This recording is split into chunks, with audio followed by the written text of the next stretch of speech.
ही भाजी माझ्या घरात कोणालाच आवडत नाही. आज मी थोड्याशा वेगळ्या पद्धतीने ही भाजी बनवली. घरातील सर्वांनी ती चाटून पुसून खाल्ली. आज आपण कारल्याची भाजी बनवणार आहोत. त्यासाठी कारली स्वच्छ धुवून त्याचे मी बारीक काप तयार करून घेतलेले आहेत.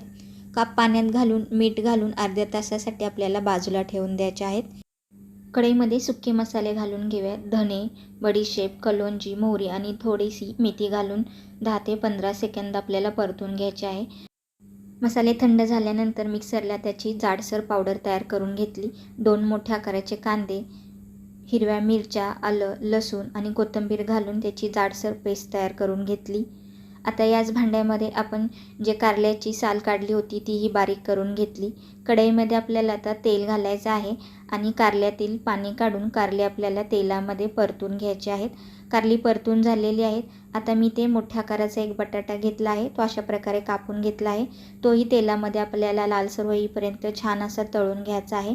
बटाटाही आपला छान असा तळून झालेला आहे.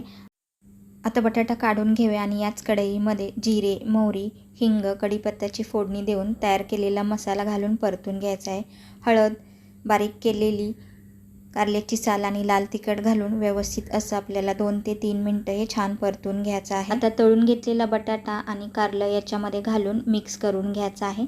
व्यवस्थित असं मिक्स झाल्यानंतर चवीनुसार मीठ घालूया.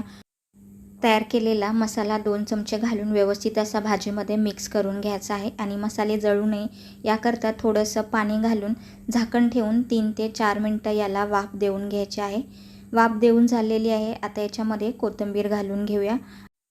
थोडीशी साखर घालून घेऊयात. भाजी आपली तयार आहे. कोणालाही न आवडणारी चटपटीत अशी कारल्याची भाजी बनवून तयार आहे. रेसिपी आवडल्यास लाईक, शेअर आणि सबस्क्राईब करा.